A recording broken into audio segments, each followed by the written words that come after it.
the feeling part of us is not available to us. Miss Core got pulled down due to the gap. Okay. Another way to describe the swoon is the pin goes on the collar and the emotional body goes flat. So under the collar is considered flat affect. In ancient times, people called this athemo-alexia, no feelings for your words. Nowadays, alexithymia, no words for your feelings. But we live to the extent that we feel. We live to the extent that we come from this embodiment, our ensoulment, our feeling self, our ontological self, our sense of self, our true self, our real self. We live to the extent that we're there. We're meant to live from there. If that's all frozen, symbolized in fairy tales with Miss Core getting pulled down, or sometimes the princess morphs into a bird and flies away, morphs into a fox or a deer and runs away.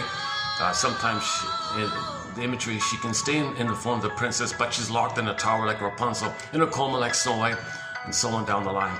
So myths and fairy tales describe the monomyth, the universal human condition of Homo traumacus. We had our embodiment, it was there in the beginning. Usually at birth, it's gone. In midlife, you want to get it back. This process of getting it back, beginning in midlife, is called the hero's journey. Part of the hero's journey is consciousness. So when you go in the labyrinth of the unconscious, or the twilight zone of the unconscious, when you go there, you need a thread. So these quotes we're posting here, hopefully for each person, there's enough there to piece together some kind of thread. Some guidance, some kind of night vision, a lantern. Back to Emily Dickinson, I have a lantern, and I'm in search for myself with the lantern. So these quotes are a bit of a lantern or a thread like that.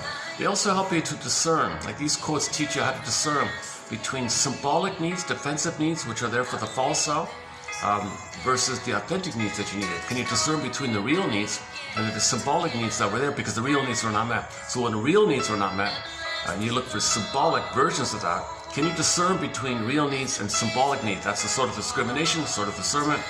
So in the Perseus one, he had that sort of discrimination, sort of discernment to discern what's from the real self, what's from the fake self.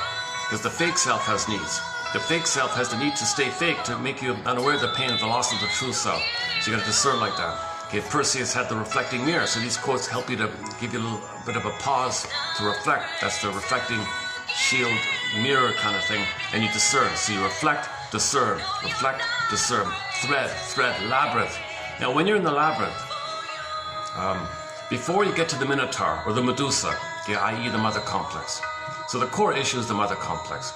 Okay, she was impaired, she had emotional dyslexia, emotional warping, oh cunning tale, why did the mother fail the baby, and all the pain around it calls it mother complex. So when the baby is enraged with the mother, in his mind, the mentation, his own rage puts